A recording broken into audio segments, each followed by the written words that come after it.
नमस्कार, आप देखें ट्रेडर्स हॉटलाइन। मैं हूं वीरेंद्र कुमार और हम इस ट्रंकेटेड वीक की, लेकिन ट्रंकेटेड वीक में भी एक प्रॉपर्टी और है इस वीक की, वो है एक्सपायरी वीक, और एक्सपायरी भी मंथली वाली। तो हम एक बहुत क्रिटिकल हफ्ते में ट्रेड कर रहे हैं, लेकिन याद रखिए इस हफ्ते की प्रॉपर्टी क्या है उसको समझ लीजिए। वो है, let's be stock specific. Stock specific हो जाइए क्योंकि इंडेक्स में बहुत कुछ ना मिले इस बात की संभावना ज़्यादा है। इस पर बात करेंगे, लेकिन पहले आपका जो इस कार्यक्रम से जुड़ने का जरिया है उसको मैं बताता हूँ। आप 3 जरियों के जरिए जुड़ सकते हैं इस कार्यक्रम में। वो है toll free number, WhatsApp number, और साथ ही साथ ट्विटर पे जाइए, हैशटैग आवाज़, आस्क आवाज़, कैश और FNO। इनके जवाब मैं दूंगा आपको यहाँ पर अपने मेहमान के साथ मिलकर। गौरव बिस्सा हमारे साथ हाजिर होंगे आपके प्रश्नों का जवाब देने के लिए। निफ्टी और निफ्टी बैंक लेके आइए। देखिए आज ग्लोबल संकेत अच्छे थे, डाउ फ्यूचर्स ठीक ठाक तरीके से कारोबार कर रहे थे। डाउ सोमवार को भी सिंक नहीं हुआ, और शुक्रवार को भी सिंक नहीं हुआ, तो उसका इंपैक्ट हमारे स्क्रीन पे विजिबल था। निफ्टी बैंक लेके आइएगा। लेकिन सही मायने में अगर आप देखें, इस गैप अप ओपनिंग के बाद एज अ डे ट्रेडर मेरे को अब तक कुछ नहीं मिला, कोई ट्रेड नहीं मिला। 9140 के क्लस्टर में निफ्टी ओपन हुआ, हाई 9160, लो करीब करीब 9120 का, कोई ट्रेड नहीं। निफ्टी बैंक को देखिए, गैप अप ओपनिंग 19600 19700 का अगर आप देखें तो हाई था, और नीचे की तरफ 19450 इसको वॉलेट नहीं किया। तो इंडेक्स ट्रेडर को आज इसमें कुछ नहीं मिला। मैं आपके स्क्रीन पे कुछ स्टैट्स रखूंगा, और देखिए मंथली कॉल्स के स्टैट्स को देखिए। आज 9200 की कॉल में 9,52,000 शेयर जुड़े हैं। उसका आउटस्टैंडिंग ओआई पहुंच गया है लगभग 26 लाख। डायरेक्टर साहब 2 कॉल्स पैरेलली रख के दिखाइएगा। 9200 की कॉल का आउटस्टैंडिंग ओआई 26 लाख, और नीचे 9000 की पुट का आउटस्टैंडिंग ओआई करीब 39 लाख। वो इंडिकेट करता है कि बहुत रिस्क लेके बहुत बड़ा फायदा आपको नहीं मिलेगा। इस वक्त इंडेक्स एक रेंज में है, ऑप्शन राइटर्स के हाथ में ये बाजार है। अगर आप 9200 की कॉल बेच के, और नीचे अगर आप देखें 9100 की एट द मनी या फिर slightly out of money put 9000 की पुट बेच के काम कर सकते हैं तो ठीक है। अदरवाइज इंडेक्स बहुत कुछ देने के मूड में इस वक्त नहीं है। 12 बजे फिर बात करेंगे, लेकिन पहले गौरव बिस्सा का आउटलुक लेते हैं। गौरव, गुड मॉर्निंग, कार्यक्रम में स्वागत है आपका। गौरव, एज ए ट्रेडर आप इंडेक्स को कैसे अप्रोच कर रहे हैं इस वक्त, और क्या कोई गुंजाइश नजर आ रही है आपको 1.5% के स्विंग की निफ्टी बैंक में? Good morning. देखिए आपने एक अच्छी समरी दे दी है, जहां पे आपने कहा कि ऊपरी लेवल्स पे एक अच्छा क्लस्टर था, रेशंस भी है। तो फिलहाल अगर देखा जाए तो रुझान थोड़ा सा कॉशियस ही रहेगा। रीजन ये है कि पहला, अगर आप 15 मिनट का या आवरली चार्ट्स पे देखेंगे तो एक फॉलिंग ट्रेंड लाइन का थोड़ा हर्डल, छोटे से ट्रेंड लाइन का हर्डल आ रहा है तकरीबन 9160 के आसपास में। तो वहां पे अगर आता है तो आप सेल कर सकते हैं। 9200 का स्टॉप लॉस होगा या 9205 स्पॉट में स्टॉप लॉस होगा। दूसरा, अगर आप डेली चार्ट से अगर देखेंगे तो उसके 55 डीएम जो है वो भी तकरीबन 9200 के आसपास की आ रही है। तो इतना इजीली उसको पार करना मेरे से तो शायद थोड़ा डिफिकल्ट होगा। तो ऊपरी लेवल्स पे अच्छा एक हर्डल है, अच्छा रेजिस्टेंस जोन है। आप उसको 9150 9200, ये एक क्लस्टर को आप काफी स्ट्रॉन्ग रेजिस्टेंस एरिया कह सकते हैं। तो यहाँ से एक गिरावट की उम्मीद है। तो यहाँ पे थोड़ा क्वेश्चन रहेगा। मैं ये नहीं कहता हूँ कि यहाँ पे बहुत बड़ी गिरावट देखने मिलेगी। नीचे में अच्छे सपोर्ट से अगर आप मंथली ऑप्शन की बात कर रहे हैं तो आपने देखा होगा कि 9000 के पुट में अच्छा खासा कंसोलिडेशन का कंफर्टेबल राइटिंग हो रही है। लेकिन हैविंग सेड, यहाँ पे रिस्क रिवॉर्ड फेवरेबल नहीं है। तो अगर कोई उछाल देखने मिलती है तकरीबन 9150 9160 के करीब, तब वहाँ पे मेरे थोड़ा शॉर्ट करना बेहतर होगा। और रही बात निफ्टी बैंक की, वो भी अभी नहीं, 17700 ये उसका एक काफी स्ट्रॉन्ग हर्डल उभरते हुआ आ रहा है। तो अगर बाय करना है तो 17700 के ऊपर आप बाय कीजिए।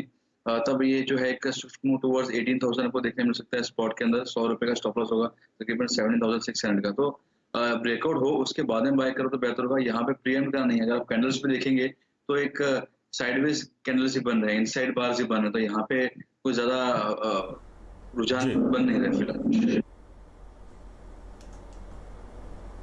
ओके। चलिए दर्शकों से बातचीत करते हैं। आप याद रखिए अभी निफ्टी में कोई ट्रेड नहीं है। निफ्टी बैंक में कोई ट्रेड तब बनेगा अगर ये 17700 के ऊपर निकलेगा। कहां तक पॉसिबिलिटी है? 18,200 तक की गौरव की टिप्पणी है। दर्शकों से बातचीत करते हैं, और हमारे साथ हैदराबाद से तौसीफ शेख साहब हैं। शेख साहब हैं क्या हमारे साथ? Yes sir. सर ईद मुबारक हो आपको। बताइए प्रश्न क्या है आपका? जी थैंक यू वेरी मच। मेरे पास HDFC का कॉल ऑप्शन है और मेरे पास 2 लॉट है। 1500 का कॉल ऑप्शन मैंने 105 पे लिया है, जून एक्सपायरी। ओके, मई का कॉन्ट्रैक्ट आपके पास पड़ा हुआ है HDFC का लिमिटेड का, आपने 1500 का कॉल लिया हुआ है। ओके, 1500 का कॉल लिया है। प्रीमियम आपने जो कोट किया है सर एग्जैक्टली वो, okay sorry sorry sorry sir, please excuse me sir, 1500 की कॉल ली है, 105 पे 102 पे ट्रेड कर रही है। ओके, आपने थोड़ा सा प्रोस्पेक्टिव बढ़ा रखा है, लेकिन याद रखिएगा सर शेख साहब, अभी आपका स्टॉक बहुत क्रिटिकल जंक्चर में बैठा है। और दर्शक बाकी जो भी सुन रहे हैं, याद रखिए इस पूरे बाजार के लिए HDFC, इसका इंडेक्स में वेटेज और इसका बिहेवियर बहुत इंपॉर्टेंस रखता है। ये मेक और ब्रेक लेवल पे है। क्यों डायरेक्टर साहब, प्लीज इसको जरा लॉन्ग टर्म चार्ट दिखाइएगा। HDFC एग्जैक्टली विजिट कर रहा है अपने मार्च के लोज को, तो उसके वॉल्यूशन का, उसके टूटने का खतरा बहुत ज्यादा है। 80% रिस्क है। 20% प्रॉफिट पोटेंशियल्स बढ़ने के इस बात को देख के लगते हैं कि क्या ये मार्च के लोज को होल्ड कर लेगा और वहां से पुल बैक देगा। गौरव, आप कह सकते हैं कि इट्स अ 50-50 चांस, और आपकी अप्रोच क्या कहती है? आप होते तो किस स्टॉप लॉस के साथ इस ऑप्शन को होल्ड करते? मैं अगर राय दी जाए स्टॉक के ऊपर, तो आपने सही कहा कि इसके जो कैंडल्स है काफी वीक है। और अगर आप वीकली चार्ट पे अगर आप देख रहे हैं, तो आपको देखने मिलेगा कि पिछले 3 या 4 कैंडल्स जो है वो thick red candles, fat red candles है, मेरे जैसे फैट है।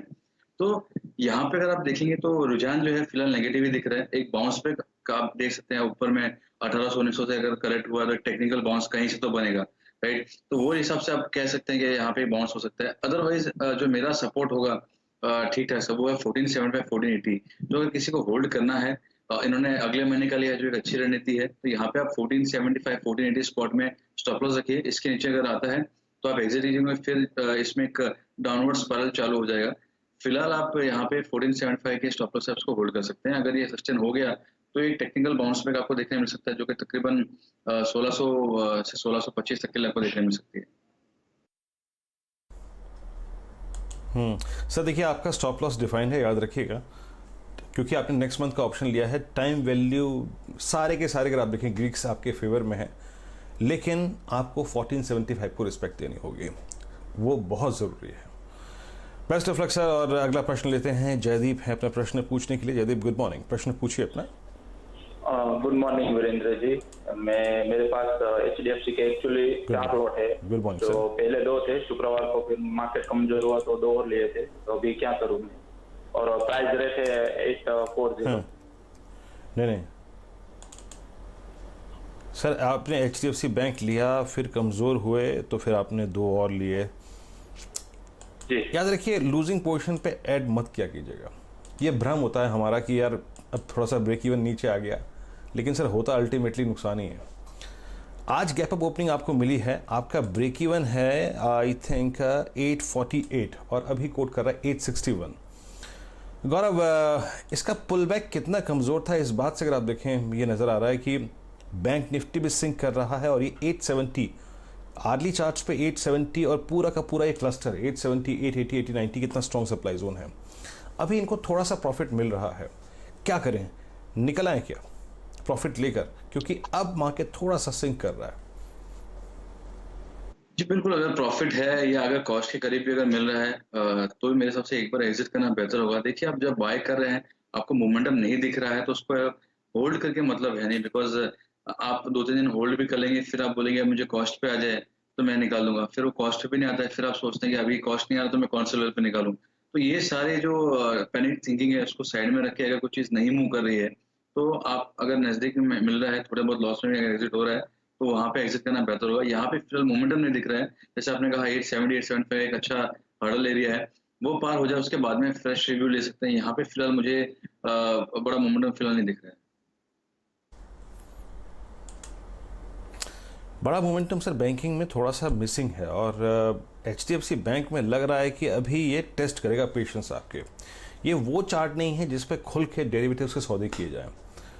और बाकी आप मुझे नहीं मालूम आपका रिस्क एपेटाइट कितना है सर, लेकिन मैं होता तो अवॉइड करता फॉर द टाइमिंग। अभी बैंक्स में दिक्कतें हैं सर। अच्छा, बातचीत करते हैं अब अपना प्रश्न लेकर हैं पंकज हैं, ये अमरावती से है। ये पंकज मॉर्निंग, प्रश्न पूछिए अपना। Good morning sir. एक्चुअली क्या है, मैंने ICICI बैंक के 380 की कॉल ली है जून कॉन्ट्रैक्ट की, ₹4.90 के भाव से 2 लॉट। ICICI बैंक की कॉल ली, ओके, आपने ली है 2 लॉट 380 की कॉल 4 रुपये 90 पैसे पे। सर स्टॉक आपका ट्रेड कर रहा है लगभग 300 पे। That means approximately you went up by 10% 20%। 300 लगभग आप 27% ऊपर की स्ट्राइक पे कॉल लेके गए हैं। तो आपने ये एक एग्जैक्टली अगर आप देखें तो सट्टा करा है। डायरेक्टर साहब ये मई का नहीं है, इनका मेरे ख्याल से जून का बता रहे हैं सर, ये जून का लिया है इन्होंने। हाँ जून का है ये, प्लीज़ चेंज कर दीजिएगा, जून का स्ट्राइक लेके आइए।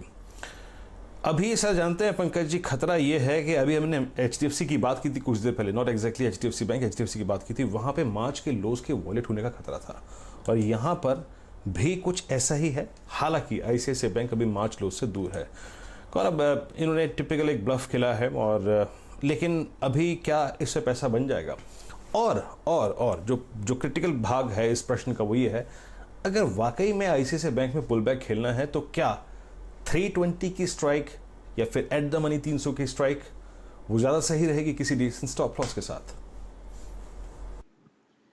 देखिए, अगर पहला ये होता है कि क्या स्टॉक में इतना दम खम है, तो मैं समझता हूँ यहाँ पे आप थोड़ा सा इंतजार करें। नीचे में अगर कोई मिलता है तो जैसे आपने कहा कि स्टॉक जो है ट्रेजेक्टरी अगर इसकी आप देखेंगे तो इतनी स्ट्रांग नहीं है। आप कैंडल्स वगैरह देखेंगे तो एक प्रीवियस स्विंग लो के नीचे ही चल रहा है, फिर नया लो मार रहा है, फिर ट्रेजेक्टरी कर रहा है। तो यहाँ पे मल्टीपल ब्रेकडाउन आपको देखने मिले हैं। तो मेरे हिसाब से यहाँ पे मैं उतना इसमें इंटरेस्ट नहीं दिखाऊंगा बाय करने के लिए। इसमें मैं कब बाय करूंगा, जब भी स्टॉक जो है वो 307 308 के ऊपर अगर ट्रेड करता है, जो उसका इमीडिएट हडल है वो अगर पार करता है तो उसमें फिर गुंजाइश है कि ये 330 340 के लेवल दिखा सके। तो जब तक मैं कंफर्मेशन नहीं आए, मैं यहाँ पे एक रिवर्सल ट्रेड नहीं प्ले करूंगा, बिकॉज यहाँ पे ना मुझे बुलिश रिवर्सल पैटर्न्स दिख रही है, तो मैं ना मुझे यहाँ पे कोई अच्छा सपोर्ट दिख रहा है। तो मैं समझता हूँ कि यहाँ पे फिलहाल जो है ट्रेंड अगर वीक है तो मैं कॉल्स में इसमें समझता नहीं हूँ कि इसमें रहना चाहिए। और आपने अगर इतनी लंबी स्ट्राइक की कॉल ली है तो वैसे भी नहीं जमता है अगर मैं रिवर्सल के लिए प्ले करूँ तो। काफी लंबी है, जैसे आपने कहा 25-26% के दूर की कॉल है। और इमीडिएट ट्रेड के लिए भी 300 की कॉल भी मैं नहीं समझूंगा यहाँ पे प्ले करना चाहिए। 310 के ऊपर ट्रेड करता है तभी आपको अच्छा मोमेंटम दे सकता है 330 के करीब। जब तक इसको अवॉइड करो वो बेहतर हो। ओके, इस बीच आप प्लीज़ ज़रा एक बार निफ्टी देखिए। याद रखिएगा आज सुबह की समरी में मैंने क्लियरली कहा था कि ऊपर मैक्सिमम 9240, हालांकि बाजार वहाँ तक भी नहीं गया। लेकिन अगर हम निफ्टी इंट्राडे रेंज को नीचे की तरफ वॉलेट करते हैं 9110 9100 को, तो पॉसिबिलिटी याद रखिएगा बहुत बन जाएगी 9020 9040 की। दैट मीन्स शॉर्ट ट्रेडर्स के लिए एक स्कोप बनता है यहाँ पे। तो थिंक अबाउट इट, थोड़ा सा देखिए इसको, क्या ये सिंक कर रहा है। थोड़ा सा मार्केट ब्रेथ पर नजर रखिए, क्योंकि अब 9000 की पुट ही बहुत बड़ा ओआई होल्ड करती है। 38 लाख का आउटस्टैंडिंग ओआई, तो एक 60-70 पॉइंट की ट्रेड की गुंजाइश शायद बन रही है। खैर, अब मैं जो तीन प्रश्न लिए ना, ICICI बैंक का प्रश्न लिया, HDFC का प्रश्न लिया, HDFC बैंक का प्रश्न लिया, मेरे को लग रहा है फीलिंग जो आ रही है इन डेटा को रीड करने के बाद कि बहुत सारे लोगों ने बैंक्स में एक पुल बैक की कॉल ली है। अच्छा, इंटरेस्टिंगली आप देखिए अगला प्रश्न धनंजय तिवारी जी का है, मुंबई से है। तिवारी साहब गुड मॉर्निंग। आपने SBI की 150 की कॉल ली है 14 पे जून सीरीज की, दैट्स गुड। हमें आपने अपने पास अपने हक में टाइम वैल्यू रखी है। लेकिन धनंजय जी थोड़ा सा मेरे को ये बताइए, आपका आउटलुक क्या है, आपने ये कॉल क्यों ली? पहली चीज बताइए, क्योंकि SBI मार्च अप्रैल मई में इन 3 महीनों में सबसे वीकेस्ट स्ट्रक्चर है, even with in the PSU banking basket. आपकी सोच क्या थी बताइए मेरे को।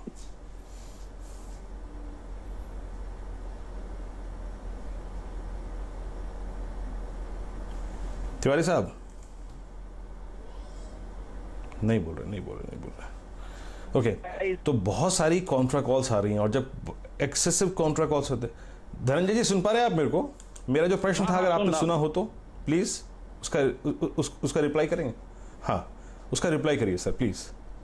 हाँ जी, बैंक निफ्टी बहुत टूट गया है, तो अगर बैंक निफ्टी में बाउंस आता है तो SBI में भी बाउंस आना चाहिए, इसके लिए मैंने लिया। आपने बोला सही, लेकिन आपने गलत आपने एक चीज आगे पहले बोल दी और दूसरी चीज पीछे बोली। बैंकिंग में प्रेशर, SBI के प्रेशर की वजह से बैंक निफ्टी टूट रहा है। आप देखिए SBI जो है वो अपने डेकेड लो को तोड़ने की तैयारी कर रहा है, यानी पिछले 10 साल की। मैंने अपने करियर में SBI को इतने पेनफुल दौर में कभी नहीं देखा है। गौरव, SBI the weakest structure with in the PSU banking basket और इस वक्त सबसे कमज़ोर स्ट्रक्चर है। आपको लग रहा है यहाँ पे अभी पुल बैक आना चाहिए, क्योंकि कोई भी बार कोई भी कैंडल आपको रिस्पेक्ट नहीं दे रही है, बेस कहीं भी नहीं मिल रहा है। आपकी अप्रोच क्या होगी इस कॉल पे? देखिए, इसमें नजरिए की बात आएगी। यहाँ पे अगर आप मंथली चार्ट से अगर देखते हैं तो 140 145 जोन पिछले 5-7 साल में ऐसा जहां से एक अच्छा बाउंस बैक देखने मिला है।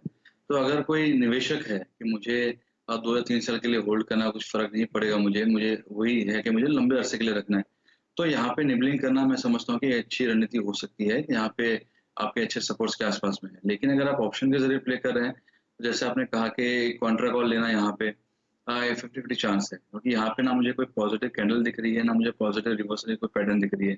जब मुझे दोनों चीजें नहीं दिख रही है, डेटा भी इतना पॉजिटिव नहीं दिख रहा है, तो कोई रीजन नहीं है कि मैं ये करूँ। आपने एक और चीज अच्छी की कि यहाँ पे जो निफ्टी बैंक गिर रहा है उसमें सहयोग जो है वो निफ्टी SBI का भी है। तो यहाँ पे जो सही चीज होनी चाहिए, रणनीति होनी चाहिए वो कि अगर निफ्टी के जो आउट परफॉर्मर्स है निफ्टी बैंक के, आप कोई भी देख लीजिए, मे बी शायद कोटक बैंक हो गया कि ज्यादा नहीं गिरा है रिलेटिवली, तो मैं उन स्टॉक्स को बाय करूं जो ज्यादा गिरे नहीं है निफ्टी बैंक के फॉल में। और जब निफ्टी बैंक ऊपर जाएगी तो ये सबसे ज्यादा जल्दी मूव होने वाले ये स्टॉक्स होंगे। SBI अगर आप देखिए, निफ्टी बैंक ऊपर गया, नीचे गया, SBI जो है लोअर हाई बनाते ही जा रहा है। जब तक ये फॉर्मेशन चालू है, ऑप्शन के जरिए इसको प्ले करना सही नहीं होगा। निवेशक के अंदर एक अलग बात है, लेकिन ऑप्शन के लिए इसको टोटली अवॉइड कीजिए। ओके, स्टॉप लॉस बहुत संक्षेप में, स्टॉप लॉस क्या रहेगा अगर इसको रखना ही hold? I mean 145 Gaurav? 145। Okay, देखिए सर, स्टॉप लॉस रहेगा 145 का अगर आपको इसी थॉट पे काम करना है। लेकिन याद रखिएगा सर, पिछली बार जब SBI, क्योंकि मैंने कहा कि ये अपने डेकेड लो पे है, पिछली बार जब इस लेवल पे आया था, या फिर उससे पिछली बार जब इस लेवल पे आया था, या फिर उससे पिछली बार जब इस लेवल पे आ गया था, जो वॉल्यूम्स थे ना वो घटने शुरू हो गए थे, सेलिंग प्रेशर कम हो रहा था। लेकिन यहाँ पे मई 2020 में इसका सेलिंग प्रेशर उस वक्त के सेलिंग प्रेशर से ऑलमोस्ट 3 टाइम्स ज़्यादा है। तो इसीलिए अभी कॉल लेने में घबराहट हो रही है। खैर, विषय को बदलते हैं। ICICI बैंक एट डे लो दिन के सबसे निचले स्तरों पर कारोबार कर रहा है। अच्छा, बैंकों की बात चली है तो एक नतीजे पर फोकस करते हैं। DCB बैंक के नतीजे आए और मैनेजमेंट से बातचीत करते हैं। हमारे साथ mister Bharat Sampat, chief financial officer DCB bank के जुड़े हैं। Sir good morning and welcome to the show. Number sir prima facie इस बार के थोड़े से कमज़ोर नज़र आ रहे हैं, और हालांकि इसमें कोई दुराई नहीं कि हम बहुत एक मुश्किल दौर में हैं, and specially with this lockdown. Sir ये बताइए कि एग्जैक्टली पहली चीज़ तो मैं जानना चाहूँगा कि नंबर से बात करूँगा मैं, कि अभी आपके जो क्लाइंट से आपका इंट्रोडक्शन हुआ, पिछले 3 महीने से मोरेटोरियम है, मोरेटोरियम एक्सटेंड भी हो गया है। सर क्लाइंट्स के साथ जो इंटरेक्शन है, कस्टमर के साथ जो इंटरेक्शन है, वो कैसा रहा? कितने क्लाइंट्स ने, आपके कितने कस्टमर्स ने मोरेटोरियम को एक्सेप्ट किया? और क्या लग रहा है सर, ये दर कितनी बढ़ सकती है जब मोरेटोरियम को 3 महीने से एक्सटेंड कर दिया गया तो? नमस्ते वीरेंद्र जी, सवाल बहुत सही है। और ये माहौल में जो मोरेटोरियम एक्सटेंड हुआ है, आप हमारे बैंक की एडवांसेस साइड देखेंगे तो 42% मॉर्गेज लोन्स हैं, जिसमें होम लोन, घर खरीदने के लिए लोन 38% है, और जो धंधा करने के लिए बिजनेस लोन लैप है वो 62% है। इसमें जो होम लोन्स है उसमें 52% मॉरेटोरियम एक्सटेंड हुआ है, और बिजनेस लोन में 56%। हमारे सारे बोरोवर्स, मोस्ट ऑफ दैट 80% हमारी लोन्स 3 करोड़ या उसके नीचे की टिकट साइज की हैं। सो हमारे जो बोरोवर्स हैं वो ट्रूली SME हैं। तो उनको हमने, जो भी रिटेल बोरोवर हैं, उनको ऑप्ट आउट के बेसिस पे मॉरेटोरियम दिया है। यानी कि आपको मॉरेटोरियम मिलेगा, नहीं चाहिए तो आप हमें कांटेक्ट करके आप कहिए कि हमें नॉर्मल रखें। तो ये बेसिस पे तकरीबन 55-56% मॉरेटोरियम वैल्यू बाय वैल्यू रहा है। फिर भी जब कलेक्शन देखें हम अप्रैल में, तो उसके सामने लोगों ने हालांकि मॉरेटोरियम लेके थोड़ा टाइम बाय कर लिया है, लेकिन रीपेमेंट जो है वो जिन्होंने मॉरेटोरियम के लिए ऑप्ट किया उससे ज़्यादा ही आ रही है। जैसे होम लोन में 52% ने मॉरेटोरियम लिया हुआ है, लेकिन तकरीबन 57% ने उनकी किस्त भरी हुई है। मतलब एक्चुअल मॉरेटोरियम का जो फायदा ले रहे हैं वो रफली 43% है। और सिमिलरली बिजनेस लोन में जहाँ की 56% लोगों ने मॉरेटोरियम लिया हुआ है, रीपेमेंट 51 51.6% से आ रही है, मतलब मॉरेटोरियम इतना नहीं लिया हुआ है। बट मोर इम्पोर्टेंटली अगर क्वालिटेटिवली बात करें तो ये ऐसी सेगमेंट है, हमने हजारों हमारे कस्टमर से डायरेक्ट फोन पे बात की है। We have started a survey campaign, जो क्रेडिट डिपार्टमेंट जिन्होंने लोन देने के पहले उनसे बात की थी, वो फिर से बात कर रहे हैं और पूछ रहे हैं कि आपको क्या लग रहा है। तो मेजोरिटी ऑफ द कस्टमर का मत ये आ रहा है कि मॉरेटोरियम उठने के बाद 3-4 महीने में they should be able to do better. So we feel कि अभी ये जो मॉरेटोरियम एक्सटेंड हुआ है वो एक तरह से अच्छा है, उनको धंधा सेटअप करने में टाइम मिलेगा, जिससे वो अपना व्यापार में से थोड़ा कमा के फिर किस्त दे पाएंगे। ओके सर, अब मैं आता हूँ एग्जैक्टली। आप देखें जो आपकी एसेट्स क्वालिटी काफ़ी ख़राब हुई है पिछले कुछ क्वार्टर्स में, एंड स्पेशली आई मीन इस क्वार्टर में आपका एनपीएस अप्रॉक्सीमेटली 1.16 की ट्रेजेक्ट्री में है। यहाँ पे करीब 12-13 बेसिस पॉइंट का इजाफा हुआ है। ग्रॉस एनपीएस अगर आप देखें उसमें काफ़ी इजाफा हुआ है। अब सर इस हालात को देखते हुए, लॉकडाउन को देखते हुए, एक्सटेंडेड मॉरेटोरियम को देखते हुए, और स्पेशली जैसे कि आपने कहा कि आपका बड़ा एक क्लाइंट स्पेस जो है वो एसएमई में है, ये फिगर्स अगर बहुत वाइल्ड भी रहीं फॉर द फुल फिस्कल तो कहाँ तक जा सकती हैं ये फिगर ग्रॉस एनपीएस की और एनपीएस की? क्योंकि यहाँ पे आपने इस क्वार्टर में प्रोविजनिंग भी काफ़ी बढ़ाई है, 118 करोड़ रुपए कर दी है 34 करोड़ से बढ़ाकर। फीलिंग क्या है आपकी? भविष्य का तो मैं अभी कहना मुश्किल है, क्योंकि अभी कब तक मॉरेटोरियम चलेगा, क्या इंसेंटिव्स आ रहे हैं, नई स्कीम गवर्नमेंट ने निकाली है ये बोरोवर्स को सपोर्ट करने की, ये सबका चयन करके फिर ही बता सकते हैं फ्यूचर में क्या होगा। मैं वो नहीं कहना चाहूँगा, बट पास्ट में आपने जो कहा कि एनपीएस बढ़े हुए हैं, तो मैं आपको ये ध्यान दिलाना जरूर चाहूँगा कि हमारे एनपीएस जो बढ़े हैं वो सीवी और कमर्शियल व्हीकल सेगमेंट में बढ़े हैं, जहाँ पे हमें पिछले साल भर से वो सेक्टर प्रेशर में है। और कोई भी सीवी फाइनेंस कंपनी का आप परफॉर्मेंस देखेंगे तो उनको जो पेन है वो हमारी जो छोटी सीवी बुक है उसमें आ रहा है। जहां तक कि मॉर्गेज प्रॉपर्टी बैक लोन्स का सवाल है, एसएमई सेक्टर का सवाल है, हमारे एनपीएस इतने ज़्यादा नहीं बढ़े हैं और हमें उसमें ज़्यादा फिक्र नहीं लग रही है, क्योंकि we do business on secured basis. हमारे जो लोन्स हैं they are backed by self occupied residential और housing property in majority of the cases, which ensures कि जो हम एनपीएस होते हैं उसमें रिकवरी रेट भी काफ़ी भारी रहती है। Okay mister Sampat, thanks very much, बहुत बहुत शुक्रिया सर। एंड हम सबको मालूम है ये बहुत डिफिकल्ट टाइम है और इससे निकल के आने में वक्त लगेगा, और best of luck for the next quarters as well. बहुत बहुत शुक्रिया सर आपका। Thank you Virendra ji. Market सभी भी वहीं पर करीब 9107 के स्तर पे, और Nifty bank exactly thank you Nifty bank करीब 17,538 के स्तर पे ट्रेड करता हुआ।